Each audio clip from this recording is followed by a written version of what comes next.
Alors, mon nom, c'est Jacques. C'est dans la Bible. Jean-Marc aussi, c'est dans la Bible. Les deux. Hein, les deux. Il y a des visages très connus ici. Je connais la plupart des gens qui sont ici. Puis, quelques autres personnes, ben, on va peut-être se connaître davantage aujourd'hui. Alors, mon nom, c'est Jacques. Je suis natif de Ville-de-la-Baie. Je suis né en plein mois de février, au milieu de l'hiver, donc vous savez qu'est-ce que c'est pour cette histoire-là. J'aimerais vous dire que, avant d'aller plus loin, j'aimerais ça faire une prière ensemble pour qu'on permette au Seigneur de travailler dans nos cœurs, dans le mien comme dans le vôtre. Je dois vous dire que même si j'adresse la parole à toutes les semaines, on a toujours un brin de nervosité dans nous autres parce qu'on est des êtres fragiles, mais en même temps, notre force vient du Seigneur. Alors, on se fie à lui, puis si vous permettez, vous pouvez garder les yeux ouverts ou fermés, ça n'a aucune importance pour le Seigneur. Père, on veut te remercier pour l'occasion qu'on a aujourd'hui, Seigneur, de juste être ici, belle gang, en famille, ensemble, avec des amis, des invités. Seigneur, je te prie de toucher chaque personne, de mettre dans mon cœur les pensées, les paroles aussi, Seigneur, qui vont faire en sorte que ton plan merveilleux, ton plan parfait puisse s'intégrer dans la vie de chaque personne. Et je te remercie, Seigneur, pour ton Fils bien-aimé, Jésus, qui a tant fait pour nous et qui continue, Seigneur, même aujourd'hui, à prier pour nous, à intercéder pour nous. Alors, je te présente toutes ces personnes, Père, que tu connais, Seigneur, depuis même avant leur naissance. Tu as un plan parfait et précis pour chacune d'entre elles, Seigneur. Alors, merci pour l'occasion qu'on a ici d'être ensemble en Jésus-Christ. Amen. Alors, je remercie les Déjeuners de l'Espoir de m'avoir invité. C'est une belle occasion pour chacun d'entre nous de pouvoir connaître peut-être ma vie, mais moi, vous connaître aussi davantage. Alors, je suis né à la Baie. Je suis le deuxième d'une famille de 6 personnes. On est resté à la Baie pendant peut-être 5 ans, 6 ans. J'ai commencé mon primaire à Mistassini, quand même, là, on a upgradé à Mistassini, c'est quand même une place dans laquelle j'ai grandi. Ma petite enfance, je peux dire, c'est une petite enfance heureuse, j'ai pas de problème, 5-6 ans, là, ça va bien. On a déménagé à quelques places, dont sur une réserve indienne à Bethsiamit pendant 1 an, parce que mon père travaillait pour un ministère pour les affaires indiennes, etc. Mais lorsque j'étais jeune, je me souviens très bien que quand on allait chez ma grand-mère, j'avais peut-être 7 ou 8 ans, et ma grand-mère demeurait à la Baie, et puis je me souviens que je descendais la côte pour aller voir mes parents, ma parenté, mon oncle en bas, tout ça. Puis quand j'étais jeune, des fois, il pleuvait.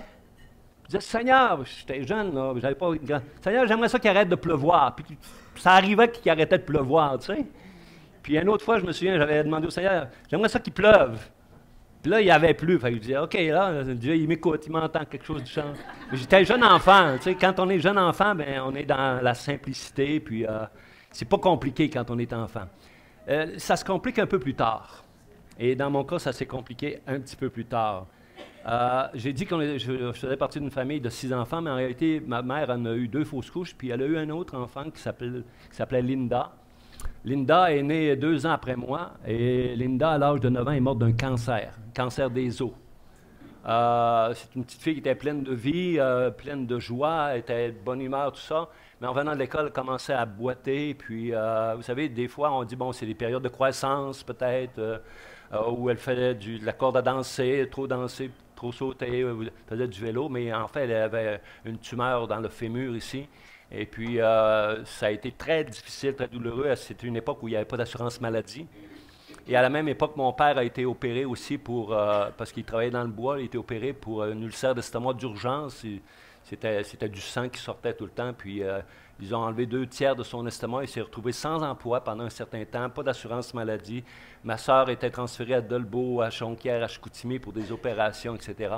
Alors, ça a été très difficile pour la famille, la perte de cet enfant-là. Pour moi, ça a été aussi un drame parce qu'elle avait 9 ans, j'avais 11 ans. Quand elle est décédée, elle était dans un cercueil. Elle ressemblait à une personne très âgée. Elle avait ici une bosse énorme, puis ici, de l'autre côté, c'était un creux parce que le cancer avait mangé tous ses membres, excepté le cœur. Évidemment, les poumons étaient mangés. Je me souviens très bien de ses cris lorsqu'elle était malade, on lui donnait des calmants, ça durait 2-3 minutes, puis elle pleurait parce qu'elle disait à maman puis à papa, ça me mange, ça me ronge, ça me fait mal. Et puis nous, on était dans la famille, on était là, puis on était impuissants. Et ce qui a causé un petit peu aussi, pour moi, lorsque je voyais ma sœur dans la tombe avec les mains croisées, avec le chapelet, ça c'est la mort. C'est la mort, et la mort, c'est étranger. Hein? Nous, Dieu nous a donné la vie, puis la vie, c'est fort. Hein? On veut être en santé, on veut travailler, on veut avoir des forces, etc. Mais quand la mort est là, ça laisse une image presque indélébile dans ta tête de jeune homme de 11 ans. Et à cause de cela, c'est un événement tragique, évidemment. Ce que ça a causé chez mon père en particulier, c'est une dépression. Et mon père s'est retrouvé sans emploi, et la famille était là. Et mon père a été dans l'armée pendant plusieurs années. Dans le temps de la guerre, il était lieutenant, excusez-moi, en formation. Il n'est pas allé au front, il faisait de la formation pour les autres. Mais dans l'armée, vous savez qu'on a le coude qui lève facilement. Hein? Et de fil en aiguille, mon père s'est retrouvé à prendre beaucoup de boissons, délaissant un petit peu les besoins de la famille. On a souvent manqué de nourriture chez nous ou de linge parce que ça allait dans la boisson, ça allait dans ce genre de choses-là. Alors, tu vis avec des insécurités. Tu ne sais pas qu'est-ce que demain va avoir comme effet dans ta vie. Et tu te passes le linge l'un à l'autre. Tu es gêné de t'en aller à l'école aussi. Tu n'es pas comme les autres. Hein. Puis souvent, il y en a d'autres aussi qui vivaient ça spécialement. Mais quand c'est toi, chez vous, dans ta famille, tu n'invitais pas tes amis chez vous beaucoup. Tu aimais mieux aller chez tes amis. Parce que chez vous, c'était qu'est-ce qui va se passer, on ne le sait pas. Et donc, ça a laissé beaucoup d'insécurité dans ma vie, de l'isolement aussi, parce qu'on ne s'intègre pas. Déjà qu'on partait d'une ville, puis s'en allait dans une autre ville, pas d'amis, pas de parenté, rien. Puis à cette époque-là, quand on allait à l'école, on y allait à pied. Il fallait trouver le chemin pour... Nos parents ne nous accompagnaient pas, on y allait tout seul. On avait un ami en cours de route qu'on s'est fait. Un de mes amis s'appelle Guy, et puis en même temps, on s'est aperçu qu'ils ont déménagé dans la même rue que nous autres par après. J'étais content d'avoir cela. Alors, à cause de la dépression et son refuge dans l'alcool, l'atmosphère familiale, le décès de ma sœur, etc., ça a perturbé la famille complètement. Et lorsque je suis arrivé, je dois dire qu'au primaire, j'étais un très bon élève au primaire, j'étais toujours dans les premiers de classe, ça allait très bien. J'avais une facilité d'apprendre, de lire, de compter, etc. J'avais une bonne mémoire. Alors ça allait très bien au primaire, j'ai aucun problème. J'ai fini ma 7e année. À l'époque, il y avait une 7e année, j'étais premier de classe. Tu sais. J'avais eu un mois, j'étais arrivé 2e, puis mon père examinait nos bulletins, nous autres. Hein? Je ne sais pas si c'est comme ça. Puis quand j'avais 2e, j'étais comme pas content, parce que là, peut-être mon père ne sera pas content, mais en fin de compte, il était content. Là. Mes frères, ça réussissait moins bien un petit peu. Eux autres étaient plutôt dans l'autre partie vers la fin. C'est correct, là, on a chacun nos forces, nos capacités. Et donc, à l'adolescence, avec tout ce qui s'est passé, un petit peu comme événement difficile, bien là, je me suis retrouvé à l'adolescence comme bien des jeunes aussi. Là il y a comme, on tombe au secondaire. Mon père m'avait inscrit au cours classique. Je ne connaissais pas ça, le cours classique, moi, puis je ne savais pas trop à quoi m'attendre. Puis là, j'étais transféré encore dans une autre ville avec des gens que je connaissais plus ou moins. Donc, beaucoup de changements comme ça, manque de stabilité. Et je n'avais pas une bonne image de moi non plus.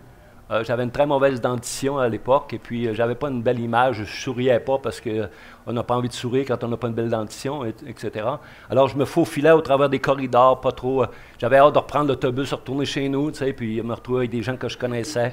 On était un peu comme ça. Et puis à cette époque-là, bien, il y avait la cigarette. Moi, j'ai commencé à fumer à 10 ans en cachette dans le bois, avec des matinées rouleuses qu'un petit jeune homme qui demeurait à l'Ascension dit « Ah, on va aller fumer dans le bois », puis là, j'étais tout étourdi. Ma mère fumait, mon père fumait. Chez nous, ça fumait. Tout le monde fumait dans les adultes. Puis moi, j'avais commencé en cachette. Et puis mon petit frère avait commencé en cachette aussi. Puis lui, il avait trouvé un truc pour savoir avoir des cigarettes faites. Puis moi, c'était des rouleuses. Fait que je les stoulais. Et puis elle dit, viens ici. Puis elle dit, tu vas fumer devant moi, tout ça. Puis on a commencé à fumer. J'ai fumé jusqu'à temps que j'aille 25 ans. La cigarette, la boisson aussi. Puis il y a un de mes amis, son père, faisait du vin.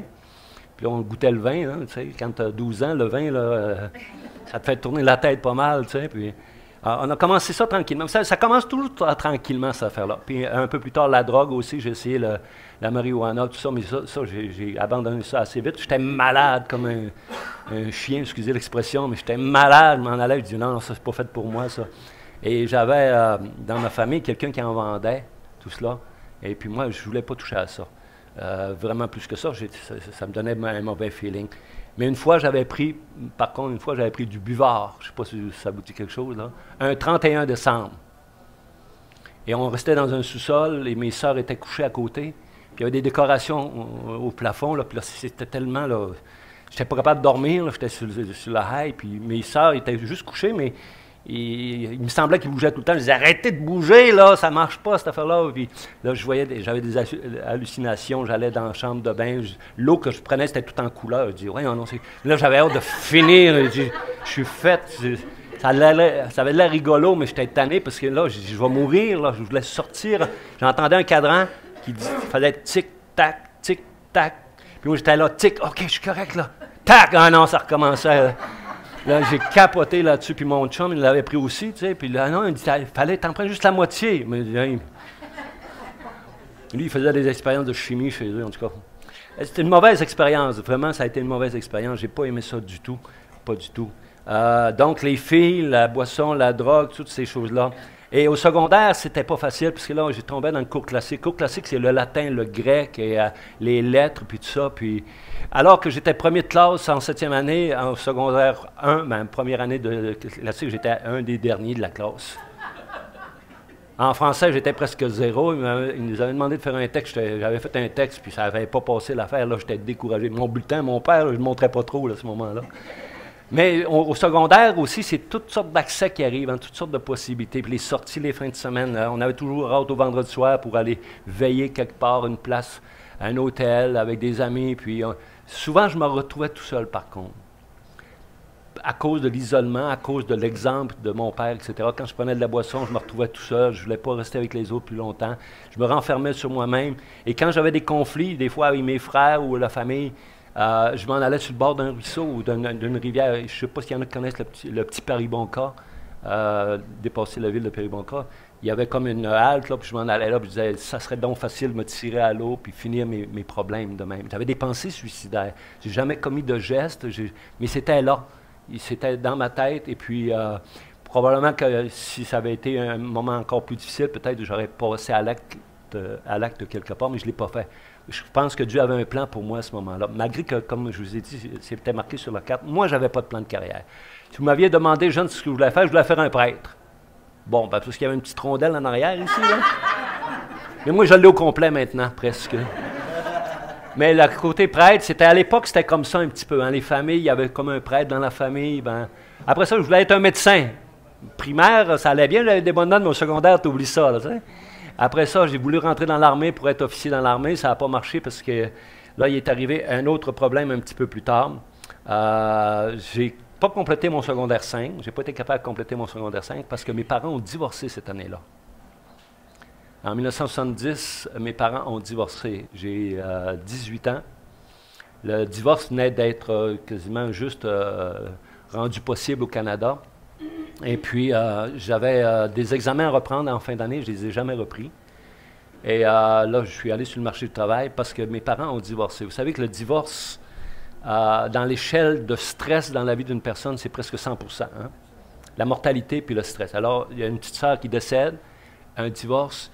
Moi, j'étais dans les plus vieux. On avait des sœurs plus jeunes. Elles ont vécu ça différemment de moi. Moi, j'avais quand même une certaine autonomie à 18 ans. Mais deux parents qui se séparent, deux personnes que tu aimes, deux personnes qui t'ont mis au monde aussi, qui ont vécu pendant une trentaine d'années, 23 ans, excusez-moi, tu les vois comme... C'est les personnes les plus proches de toi. Et là, tu les vois en train de se tirailler, de ne pas s'entendre, etc. Puis, parce que j'avais... je ne sais pas moi, j'étais un peu comme un médiateur entre les deux. Ben, je ne m'étais pas proposé comme médiateur, mais ils s'en sont servis de moi. Alors, des fois, le message passait par moi pour aller là, puis inversement. Puis ça, c'est un mauvais rôle à faire.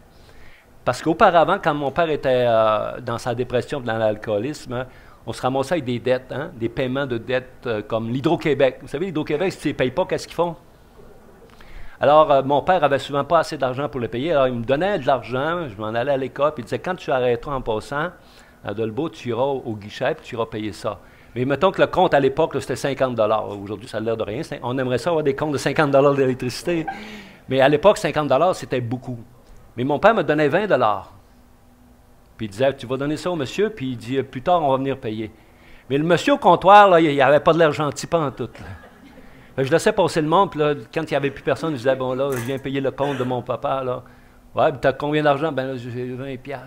Ouais, mais c'est pas assez, là, la honte, comprenez-vous? Un enfant qui va payer la dette de son père, c'est pas normal. Alors, quand je suis devenu chrétien, moi, j'ai pris la direction que pas mes enfants ne paieront jamais mes dettes. Ça va être quelque chose que je vais tenir pour, puis je ne vais pas m'endetter inutilement. Mais on ramasse ça. C'est un bagage qu'on a, c'est pas voulu, et on grandit dans ce genre de situation-là. Alors, le divorce de mes parents a fait en sorte que je faisais un petit peu le lien entre les deux, et c'est déchirant. Ce genre de situation-là. J'étais quand même proche de ma mère, de mon père. J'ai acheté une maison afin que ma mère puisse venir rester avec moi. On partageait les coûts, tout cela. Je ne gagnais pas beaucoup. Et à cette époque-là, j'avais un ami d'école qui m'avait proposé d'entrer avec lui en compagnie, une petite compagnie. On faisait de la petite business, etc. Puis, on n'avait pas beaucoup de mise de fonds. Mais le type en question, qui travaillait pour les caisses d'entraide économique à l'époque, là, lui, il était dans les finances, il avait étudié là-dedans. Enfin, je disais, ben, peut-être qu'il connaît ça un peu. Puis on avait acheté un hôtel à Métabetchouan. Et cet hôtel-là, à ce moment-là, on ne le savait pas, mais les règlements municipaux ont changé, puis ils exigeaient 10 chambres d'hôtel alors qu'elle en avait 7. Fait que là, on se retrouve avec faire de l'investissement là-dedans, puis ça ne fonctionnait pas. Il avait mis son frère comme gérant, puis il ne payait pas les revenus, les taxes au gouvernement, etc. Et puis là, ils ont dit, on va faire une belle affaire, ils ont dit, on va mettre des danseuses là-dedans. Moi, je ne suis jamais allé parce que je travaillais 6 jours par semaine, 2 soirs par semaine. Je n'étais jamais allé là, à ce moment-là. Mais je dis, OK, on va mettre des danseuses. Tu sais, peut-être. Mais quand vous mettez ce genre de choses-là, c'est jamais pour la bonne chose. Hein? Et puis, il en profitait, le gérant, il buvait, puis il couchait avec eux autres. Tu sais, puis en fin de compte, on leur donnait l'hôtel. Puis là, on s'est lancé dans les maisons préfabriquées. Tu sais. Mais entre-temps, moi, je deviens chrétien. Puis je vais vous conter ça dans quelques instants. À cause de ces mauvais choix-là, toute l'insécurité est encore là. Alors, moi, je ne gagnais pas beaucoup. Mon métier, à l'époque, mon train de vie, c'était métro, boulot, dodo. Parce que je travaillais dans un magasin métro. Métro, c'était mon boulot. Puis je travaillais là, je faisais plusieurs heures par semaine, sauf le dimanche, c'était fermé à l'époque. Belle époque, hein, quand c'était fermé le dimanche. On regrette ça un peu, mais... et je travaillais comme ça, puis en plus, je faisais le ménage du magasin par après pour aussi. Dans ce temps-là, je faisais 138 livres. C'est 138 livres, là, c'est comme j'étais large de même à peu près, là. Et puis je fumais à cette époque-là, puis je prenais de la boisson, là. Je montais des marches, puis je pompais littéralement, puis... j'avais de l'atout à cause de cela. Alors, mauvais choix, perte d'argent, insécurité, isolement personnel. Mais le travail, ça me gardait quand même un petit peu une certaine stabilité, si je pourrais dire, dans ces choses-là.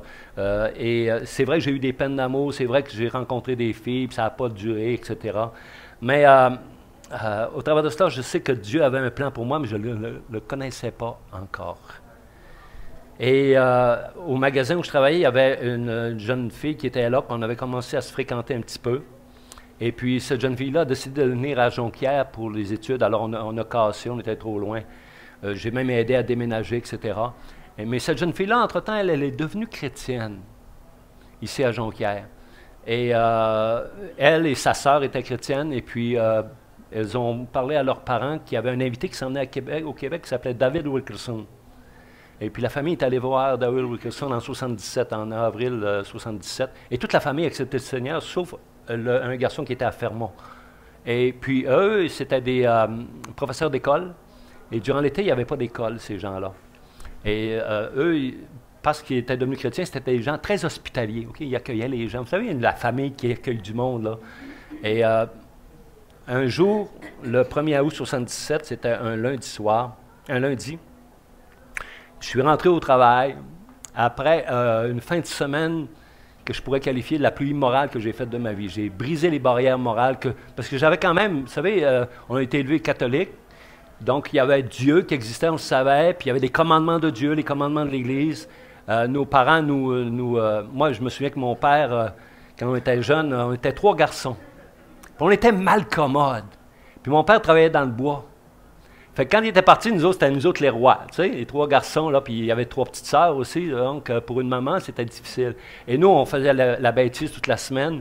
Ma mère avait des bâtons d'une bassinette, vous savez, une bassinette de bébé, là, des bâtons, puis elle nous tapait, puis on riait, là, tu sais. Mais elle disait, quand votre père va arriver? Là, il réglait les problèmes le vendredi soir. Des fois, c'était le vendredi soir, on mangeait, des fois, on ne mangeait pas. Puis là, vous avez été mal commode cette semaine? Il montait le ton. Et là, on avait peur. On avait 3 lits dans la chambre. Puis il y avait des fenêtres à peu près grandes. Aucun moyen de se sauver, tu sais. Fait que là, il arrivait au premier, tu été mal commode cette semaine. Non, ouais, vire d'abord, une tape. Les 2 autres, on pleurait là, d'avance, là, nous autres, là, tu sais. On était certains qu'on passait au cash, tu sais. Puis parfois, on s'endormait dans notre tristesse. Et le lendemain, par exemple, tout était effacé. Là, mon père, il disait, ben, fouillez dans mon sac, là, il y a des bonbons, ça fait demain. Qu'est-ce que tu veux manger ce matin? Un œuf. On ne faisait pas trop de demandes, là, tu sais. Puis là, à la fin de semaine, ça se passait comme ça, c'était bien, mais le lundi, on recommençait, tu sais. Et le mal était attaché à notre cœur, tu sais, on a beau faire n'importe quoi. Et c'est pour ça que j'ai ces souvenirs de morale qu'il y avait dans la maison. Mais avant le 1er août, j'ai fait des choses que je n'aurais pas dû faire. Et le 1er août, M. Gagné, il s'appelle Robert Gagné, le professeur d'école, il vient à l'épicerie au métro. Puis moi, je suis là le matin, puis je plaçais des cannes. Je n'étais pas obligé de faire ça, mais je m'occupais parce que le lundi matin, il n'y avait pas de commande à livrer, etc. J'étais là, puis là, lui, il arrive dans la rangée. Puis il cherche, puis moi, on est dans le public. On dit bonjour au monde quand on est dans le public, on n'est pas là pour bouder. Là. On dit bonjour, M. Gagné, parce que j'avais fréquenté sa fille, puis des fois, j'allais livrer de l'épicerie là, chez eux. Mais pas plus que ça. Tu sais, je rentrais, puis je sortais, je ne voulais pas rentrer. Puis là, il dit bonjour Jacques. Tu dis comment ça va? Ben, ça va. Puis là, il commence à me parler de Dieu pendant 45 minutes. Là. J'ai dit, puis il y a des chambres à louer là-dedans. Là. Lui, il parle de Dieu un lundi matin après une fin de semaine de fou. Là, tu sais, je parle pas à Dieu, moi, là tu sais, j'ai pas de plan de Dieu. Là. C'est comme, oui, jeune, je priais à Dieu, mais tu sais, on l'a. Quand souvent tu mets la religion dehors, tu mets Dieu dehors aussi, tu sais. Tu es comme loin de cela.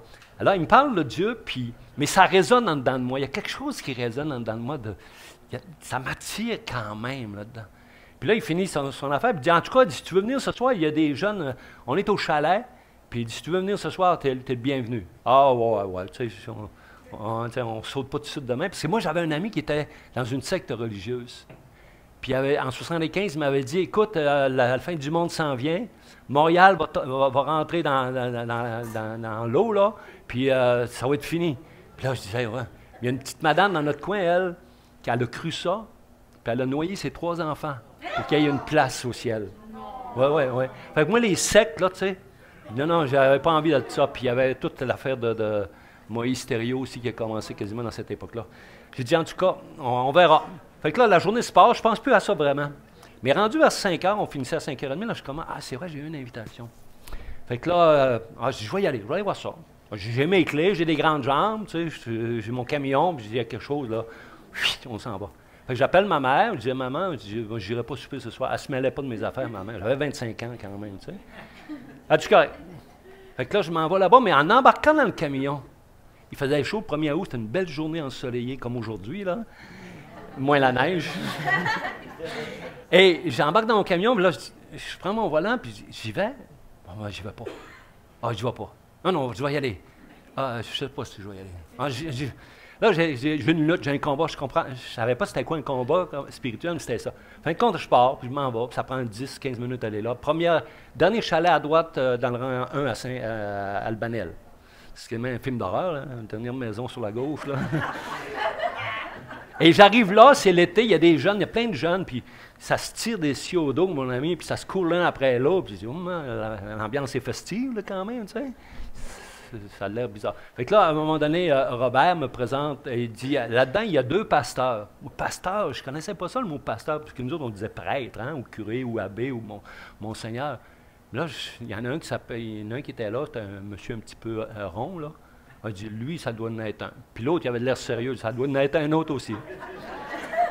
Fait que un des pasteurs s'appelait Robert. Le petit Robert puis le gros Robert. C'était comme ça, si vous voulez que je vous dise. Là, mais là, on est assis à une table comme ça. C'est une maison de campagne rustique, là, vraiment. Là. Puis on est assis sur des bancs. Puis moi, je suis assis comme dans le coin comme ça. Puis Robert est là. Je ne peux pas sortir par là, puis je ne peux pas sortir par là. Je suis le seul non-chrétien dans la fosse aux chrétiens. Comprenez, là? Mais je suis là. Puis après, on vient pour commencer à manger. Puis moi, là, il dit, on va faire la prière. Oups! De bénédicité, on disait ça, mais on l'a oublié là, à un moment donné. Puis là, les gens se mettent à prier. Puis là, ce qui m'impressionnait, c'était, il parlait à Dieu comme si Dieu était là. Puis là, il disait « tu » à Dieu. Mes parents, je disais « vous », moi, tu sais. Mais là, il disait « tu » à Dieu. Il disait « Cosette, il y a une proximité que je n'ai pas. » Fait que là, on mange une ambiance festival et estivale, etc. Et puis Robert, le pasteur, qui était adjoint en réalité, il commence à me parler, il dit, ça a l'air que Robert t'a parlé de Dieu, puis tu serais intéressé. Je dis, ouais. Je suis poli quand même, je suis dans le public. Il dit, ouais. Mais là, et là, il m'explique 3 ou 4 petits points. Il dit, tu sais, il dit, Dieu t'aime. Puis quand il me dit ça, ce gars-là, je sais qu'il aime Dieu, lui. Ça se voyait dans sa face, il y avait quelque chose, ça brillait dans ses yeux. Tu sais, il y avait comme puis ça m'a réconforté, ça. Juste cette parole-là, Dieu m'aime.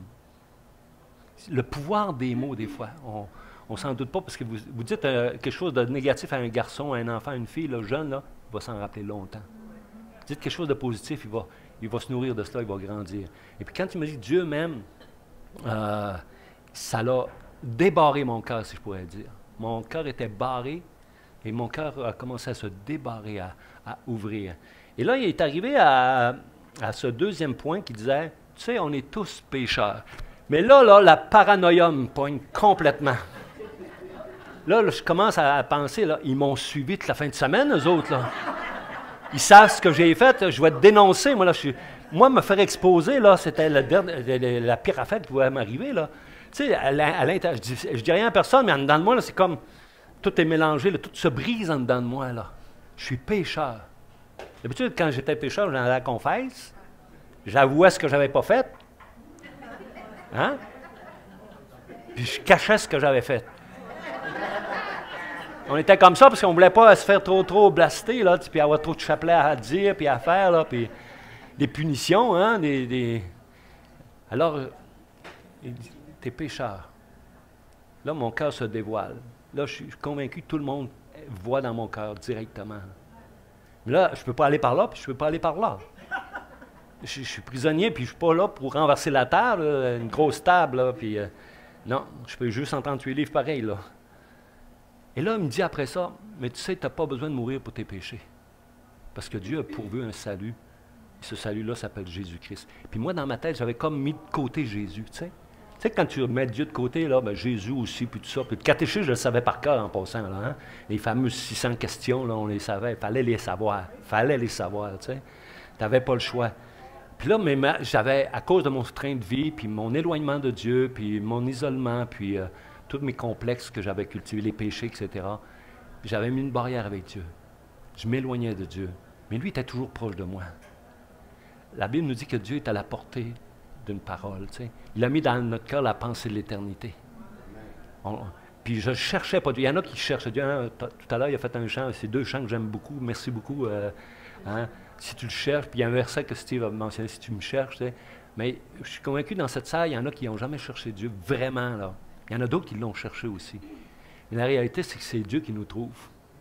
C'est Dieu qui nous trouve. Parce que nous, on cherche dans la religion, on cherche dans toutes sortes de choses. Il y a un vide. Pascal l'a bien dit, hein, il y a un vide dans le cœur de l'homme qui est fait en forme de Jésus-Christ. Et seul Dieu peut remplir ce vide-là. Et là, mon cœur reçoit cette bonne nouvelle-là Il y en a un qui a payé à ma place. Je n'ai pas besoin de mourir pour mes péchés. Là, je suis... vous savez, on passe par toutes sortes d'émotions quand il y a une conversion, là. Il y a toutes sortes de choses qui se passent dans nous autres. Et comment je dirais ça? Ce dévoilement de mon cœur vis-à-vis de Dieu, ça a été le commencement pour moi d'une nouvelle vie. Parce que si je ne reconnais pas que je suis pécheur, je n'ai pas besoin d'un sauveur. Si je ne reconnais pas que mon péché, c'est ça qui m'a coupé avec Dieu, comment voulez-vous que Dieu m'aide? Parce que Dieu, ce n'est pas un Dieu qui vient pour nous écraser, c'est un Dieu qui vient pour nous aider. Alors, si on n'ouvre pas, lui, il frappe à la porte du cœur. Hein? Si on n'ouvre pas, parce que le verrou par en dedans, là, il ne défoncera pas. Le diable va défoncer, mais le Seigneur, lui, va juste être accueilli. Et à ce moment-là, j'étais sous conviction profonde, totalement profonde, que s'il me demandait de faire un pèlerinage à Rome, j'y allais, là. Ou à Jérusalem, ou retourner à genoux chez nous, là, tout le 20 000 que j'avais à faire, là, j'espérais que c'était pas ça non plus, là, tu sais. Peu importe, là, j'étais prêt, là. L'offre était là, j'étais prêt. Alors, quand Robert a dit, si tu veux, tu peux prier et demander à Dieu. Puis là, j'ai dit, je ne sais pas prier. Hein? C'est pas vrai, on sait prier, hein? On crie, mais on ne le dit pas devant les autres. Alors, je ne sais pas prier, mais dis, écoute, je vais prier, puis si c'est un peu ce que tu ressens, ben, dis-le avec moi. Tu sais. Puis là, il commence à prier. Il reprend un petit peu les plans qui sont là. Puis quand je dis au Seigneur, là, viens dans ma vie de ça, je me mets à brailler. Comme un enfant. Puis ça, il ne fallait pas que je fasse ça devant les gens, hein, normalement. Je m'allais me cacher, mais là, il n'y avait plus de monde. Il y avait juste Jésus puis moi. Il y avait juste Jésus puis moi. Puis ma femme qui est là aujourd'hui, je vous présente ma femme Ginette. Son frère était là, Daniel. Son frère, il est maintenant pasteur à Montréal. Puis il se rappelle de ce moment-là. Il y avait la présence de Dieu. Vous savez, quand on dit Dieu est présent, là, des fois, on ne ressent rien, il est là pareil. Mais des fois, notre corps le ressent, il y a quelque chose qui se passe. Puis les gens qui étaient là, ils ont tous ressenti la présence de Dieu à ce moment-là. Ce n'est pas parce que j'étais spécial, c'est parce que Dieu est spécial. Puis Dieu savait que j'avais besoin de cette présence-là pour venir me rassurer, puis rassurer les gens qui étaient là aussi. Alors, à ce moment-là, cette prière-là, lorsqu'elle a été faite, mon cœur s'est déchargé. J'étais comme un enfant. J'étais content, j'étais heureux, j'étais joyeux. Et là, lui, il me dit, prends une Bible, là, puis rouvre la Bible. Hey, on dit au hasard, tu sais. Mais avec Dieu, il n'y a pas d'hasard. J'ouvre la Bible, puis je pointe mon doigt. Puis le texte me dit, je suis le bon berger, et le bon berger donne sa vie pour ses brebis. J'ai dit ça, vous n'avez pas le droit d'utiliser ce verset-là, c'est mon copyright. C'est mon verset à moi. Le bon berger donne sa vie pour ses brebis. J'ai dit, je suis une brebis du Seigneur. Et là, on s'est mis à chanter des chants du Seigneur, puis tout ça. Puis là, Robert Gagné me conte son témoignage, comment Dieu l'a touché, puis il a fait du bien. Puis dans son témoignage, il dit, « Hey, le Seigneur m'a aidé à arrêter de fumer. » Parce que moi, là, la semaine, au mois de janvier de ce temps-ci, il y a toujours la semaine des non-fumeurs, hein? Puis là, j'arrêtais de fumer, là. J'arrête de fumer, là. Puis j'étais chez nous, puis ma mère, elle disait, « Ah, tu mourrais-tu quelques cigarettes avec la grosse machine, là, 5 cigarettes, là? » Je dis, « Pas de problème, tu sais. » J'ai coupé ça avec des lames de rasoir, puis à un moment donné, ça passait devant toi. Je dis, « Ah, ben, je vais juste goûter un peu. » Ah, je recommençais. Puis avant, juste le 1er août, dans ce temps-là, je fumais des petits cigares Colt. Des petits Colt. Puis il m'en restait un dans mes poches. Puis j'arrive chez nous, puis je dis, Seigneur, moi, j'ai 3 choses à te demander. Je vais arrêter de fumer, parce qu'écoute, ça me tuait. Je vais arrêter de boire, puis je vais arrêter de blasphémer. J'ai vu instantanément, je vous le dis instantanément, c'est parti ces affaires-là. Je n'ai jamais eu à lutter contre la cigarette. Je n'ai pas eu à lutter. Contre la boisson, c'est fini. Puis enfin, moi, je traînais un petit Nouveau Testament des Gédéons dans mes poches. Là. Vous savez, quand on fume, on a un tic, hein? Puis là, c'est un Nouveau Testament. Parce que l'envie de fumer, ça dure 10 à 15, 20 secondes, vous savez ça? Puis après ça, ça part. Mais parce qu'on a une habitude, on va en fumer une. Puis là, je suis arrivé le soir, puis j'ai dit ça au Seigneur. Vous vous souvenez que j'avais peur de la mort? Je suis arrivé le soir chez nous, puis avant de rentrer à la maison, ma mère m'attend. Il est à peu près 10h, 10h15. Ma mère attendait tout le temps pour barrer la porte que je sois arrivé, tu sais.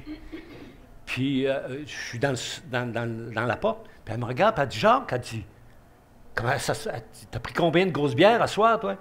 Ben, j'ai dit, j'en ai pas pris. Mais elle dit, pourquoi tes yeux brillent de même? Là, je suis là, puis là, j'ai rencontré quelqu'un. C'est tout ce que j'ai pu dire. Ouais. J'ai rencontré quelqu'un, tu sais. C'est correct. Et moi, je ne m'en rendais pas compte que mes yeux brillaient.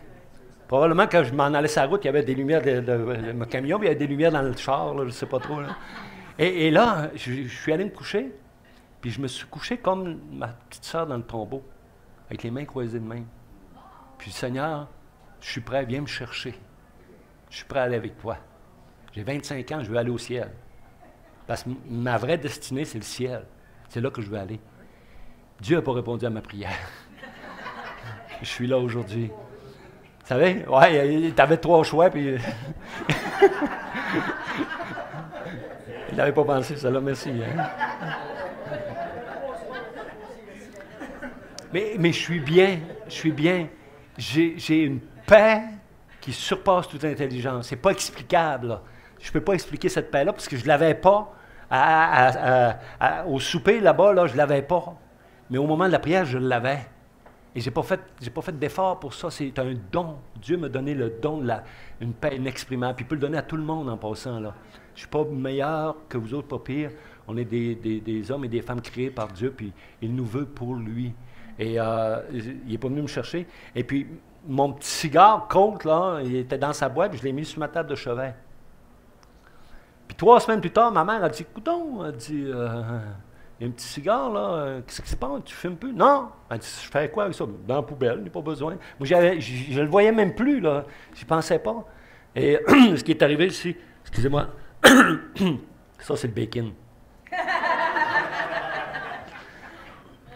Ce qui est arrivé aussi, excusez-moi, c'est que cette famille-là, qui était accueillante, ce que je faisais, c'est que j'allais souper chez moi, puis je m'en allais là tout le temps.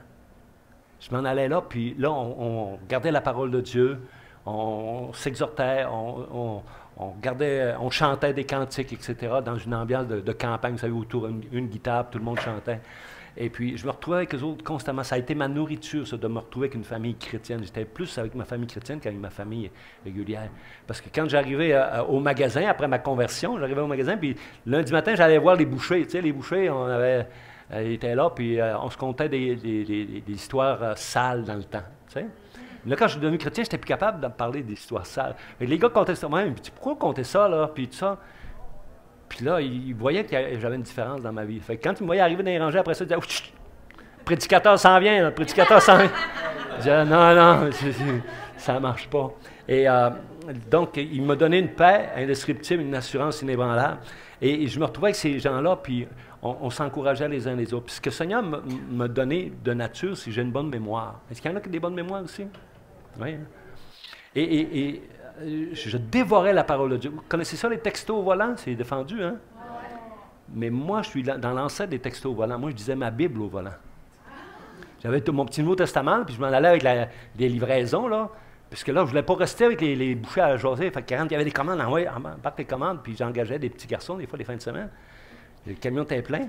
Fait que là, on part, là, puis je m'en allais, puis je lisais ma Bible comme ça, dans les ruelles, puis je savais partout les voitures, je l'avais.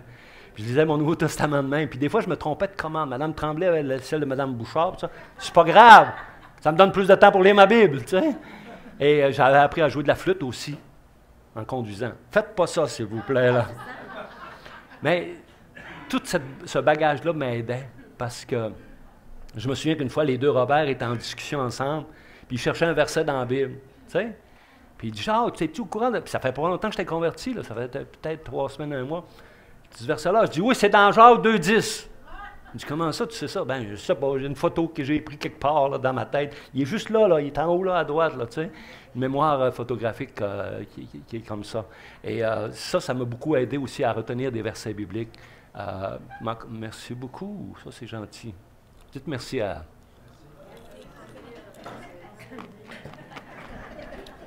Là, je peux plus parler, j'ai la langue gelée. Alors, Dieu nous donne des dons.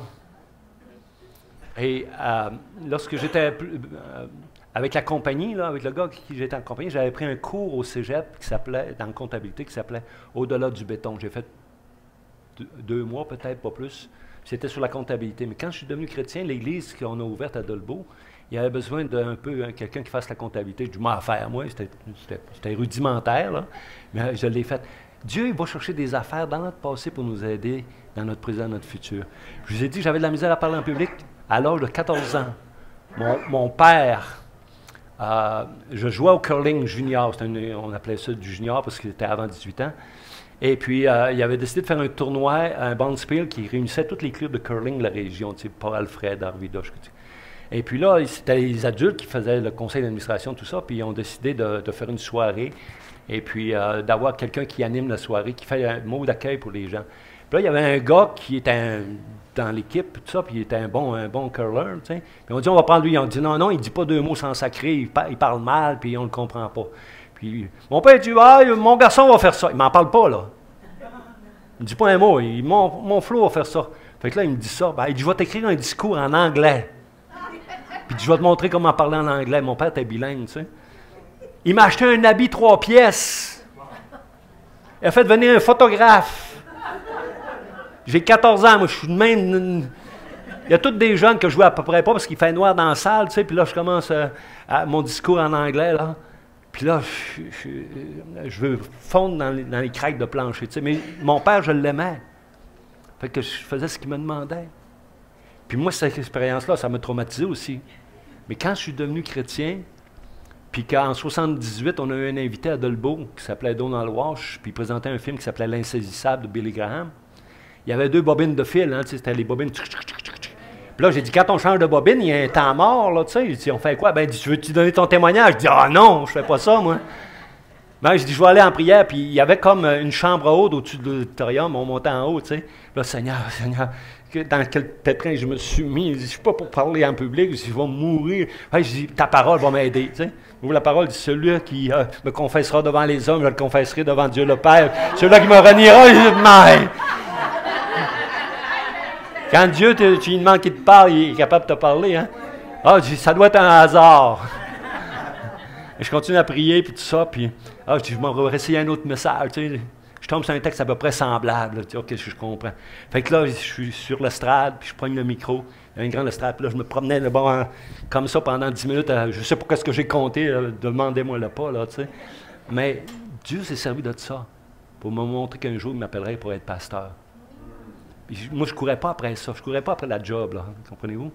Je voulais pas. Moi, j'en voyais d'autres qui étaient bons pour être pasteurs. Puis Dieu va les appeler. Sûrement, il va les appeler. Il va faire quelque chose. Ils sont à l'aise dans le public, tout ça. Non. J'ai lutté. J'ai lutté contre l'appel au ministère. Mon beau-père, celui qui allait devenir mon beau-père, a vu cet appel-là en moi. D'autres personnes, doyens de collège biblique, etc. Et puis, j'ai rentré là-dedans. J'ai vu que mon âme avait été tellement dans la sécheresse et dans la disette, que chaque parole que je pouvais lire de la parole de Dieu, ça venait remplir mon âme. En fait, il suffit d'une parole du Seigneur pour être sauvé. Une parole, hein? Une parole du Seigneur pour changer notre vie complètement. Et ma vie à moi a changé complètement ce 1er août 77. Et je vous partage cela parce que je sais que dans nos cœurs, on a besoin, on a besoin d'avoir ce contact avec Dieu. Pas juste une fois, mais à chaque jour. Parce que Dieu a un plan parfait pour chacun d'entre nous. Et peut-être vous êtes ici ce matin et dites, moi, là, ma vie, là, c'est... Je suis chrétien même, puis j'ai comme... On dirait que je flotte, que j'ai pas de direction, on dirait que je fais du temps. Je fais juste du temps. Alors que Dieu veut tellement plus pour nous autres. Il veut nous intégrer dans son plan. Mais peut-être que vous ne connaissez pas Dieu ce matin. Dites, moi je suis venu parce que quelqu'un m'a invité, c'était un bon déjeuner, ça fait du bien, on est ensemble en famille. Mais Dieu a un plan pour toi aussi. Que tu sois jeune, que tu sois d'un âge moyen ou âgé, ça n'a aucune importance pour Dieu. Parce que Dieu voit le cœur. Et ce matin, ça serait une bonne occasion pour vous, avant de partir d'ici, de savoir que vous êtes un enfant de Dieu. Que Dieu veut mettre la paix dans votre cœur. Que Dieu veut enlever cet isolement que vous avez. Parce qu'on se construit des murs. On ne l'avoue pas, mais on se construit des murs. On met des barrières pour que Dieu ne vienne pas dans notre jardin secret. Alors que Dieu veut faire du bien dans notre jardin secret. Il veut vraiment nous aider et nous atteindre. Et laissez-vous atteindre ce matin parce qu'il n'y a pas de meilleure vie que cela. Le chrétien a une espérance au-delà de cette vie. Moi, mon espérance dans le temps, c'était je vais mourir, je vais me mettre dans la tête, ça va être fini. Mais maintenant, ma destinée, c'est l'éternité avec Dieu. Et on est pèlerins sur cette terre. Puis moi, j'ai un nom dans ma famille prédestinée. Ma mère, son nom de famille, c'est une pèlerin. T'es prédestiné, c'est pas de ma faute, tu sais. Et le nom de Girard, ça vient de l'allemand, hein? Vous savez, ça veut dire une lance bien affûtée. Et la parole de Dieu, c'est une lance bien affûtée, c'est une épée bien affûtée. Et on peut trouver quelque part dans votre nom, quelque part dans vos origines, un plan de Dieu que Dieu a déjà construit pour vous autres. Alors, laissez le Seigneur vous convaincre ce matin. Et je ne sais pas, il va peut-être avoir un chant tantôt, je ne sais pas, il n'y a pas de chant. Oui, un chant tantôt.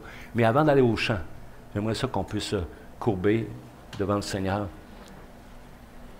Ce matin, vous n'avez pas entendu un homme qui a tué du monde ou qui a rendu quelqu'un esclave, mais juste quelqu'un qui a vécu, un homme bien ordinaire, comme la plupart d'entre nous est bien ordinaire, mais qui a mis un extra dans sa vie, un Dieu extraordinaire.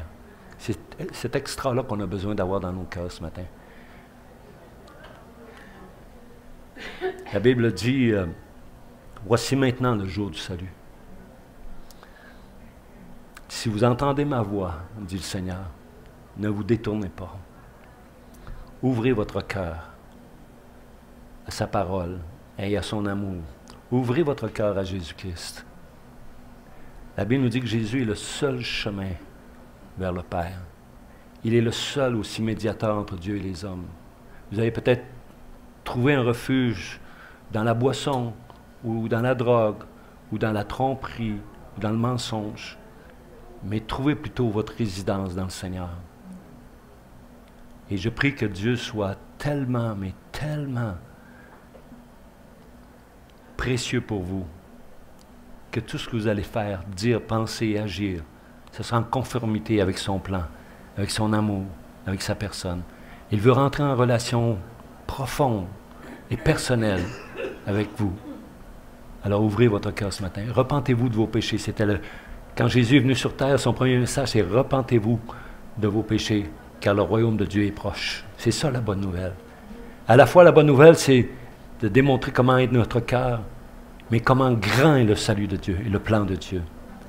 Alors ce matin, ne partez pas sans cette assurance bénie de la vie éternelle. Et pendant que nos yeux sont fermés, est-ce que quelqu'un dans cette place, juste à main levée, on n'ira pas vous faire du mal, juste à la main levée, vous aimeriez vraiment inviter Dieu dans votre vie, juste pendant que vous êtes là?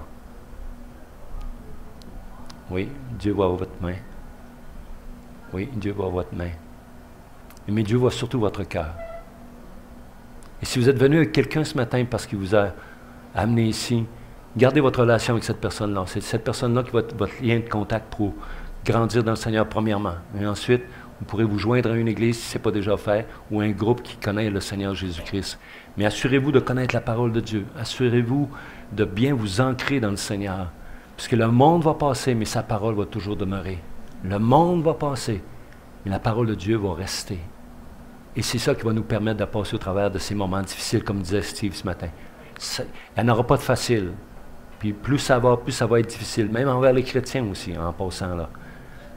Mais celui qui a sa confiance dans le Seigneur va passer au travers de ces choses-là. Au nom de Jésus-Christ, soyez bénis. Amen. Que Dieu vous garde.